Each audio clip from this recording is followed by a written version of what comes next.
Espanha anunciou que não há mais passageiros com sintomas ligados ao antavírus a bordo do cruzeiro no Atlântico onde se registrou o surto. Segundo os dados de sexta-feira, estão confirmados 6 casos, entre os quais o de uma paciente neerlandesa que morreu. As outras 2 vítimas mortais associadas ao surto apresentaram um quadro compatível com infecção por este vírus, mas não foram submetidas a testes em laboratório. Espera-se que o navio, com mais de 140 passageiros e tripulantes, atraque domingo na ilha de Tenerife, no arquipélago espanhol das Canárias. Os residentes locais já manifestaram preocupação com esta operação. As autoridades espanholas anunciaram o protocolo que será seguido. Os passageiros assintomáticos serão transportados em botes insufláveis para a terra. No entanto, isso só acontecerá quando os respectivos aviões que os levarão para os países de origem estiverem prontos para o embarque. O encaminhamento é feito diretamente para o aeroporto em autocarros fretados. Um incêndio florestal de grandes dimensões deflagrou na zona de exclusão da central nuclear de Chernobyl, na Ucrânia.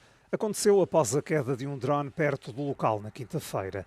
Não foi especificado se o drone em questão era russo ou se tratava de um sistema não tripulado ucraniano que falhou o alvo. No entanto, já várias vezes Kiev acusou Moscovo de ataques imprudentes a instalações nucleares, incluindo a Chernobyl. Segundo as autoridades ucranianas, os níveis de radiação no local estavam dentro dos limites normais e o risco de contaminação fora da zona de exclusão é baixo.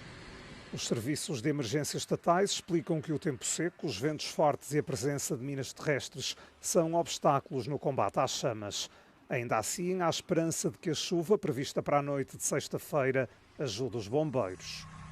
A Reserva Natural de Chernobyl, responsável pela zona em redor da central, afirma que o incêndio se espalhou por uma área de cerca de 1.100 hectares. A Comissão Europeia está prestes a finalizar acordos de empréstimo para a defesa com a Polónia e a Lituânia. Os empréstimos fazem parte do programa SAFE da União Europeia, destinado a reforçar as capacidades de defesa do continente. A Polónia deve receber a maior parte, no valor de 43 mil milhões de euros, enquanto a Lituânia receberá 6 mil milhões de euros. O Comissário Europeu para a Defesa, Andrius Kubilius, disse ao programa Europe Today, da Euronews, que os Estados-membros devem agir rapidamente no que diz respeito às despesas com a defesa. To ramp up, to produce more fast, to shift maybe from what industries are calling themselves haute couture production, very expensive, very technological advanced, but very expensive and slow to be produced, to more of good enough production. And we need to see very clearly what is our strategic challenge. Still, Russia is outproducing us, and quite heavily. So that is what worries us. Kubilius diz que, apesar de um aumento da produção, os fabricantes europeus ainda não estão a expandir a produção com rapidez suficiente para satisfazer a procura urgente. O secretário-geral da NATO disse também que a Rússia produz em 3 meses tantas munições como os 32 Estados-membros da Aliança Atlântica num ano. Os resultados parciais das eleições locais no Reino Unido revelam uma pesada derrota para o Partido Trabalhista do primeiro-ministro Keir Starmer. O Reform UK, liderado por Nigel Farage, conquistou centenas de lugares no norte de Inglaterra, bastião do Labour. We have lost brilliant Labour representatives across the country. And that hurts. And it should hurt.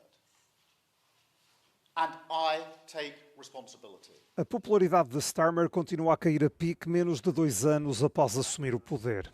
As consequências económicas da guerra no Irão contribuíram para o desgaste, mas não são o único fator.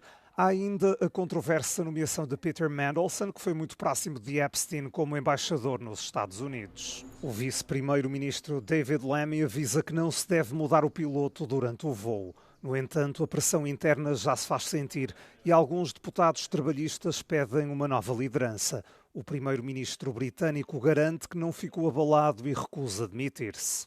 Os analistas apontam para uma fragmentação do bipartidarismo, ou seja, da alternância entre conservadores e trabalhistas.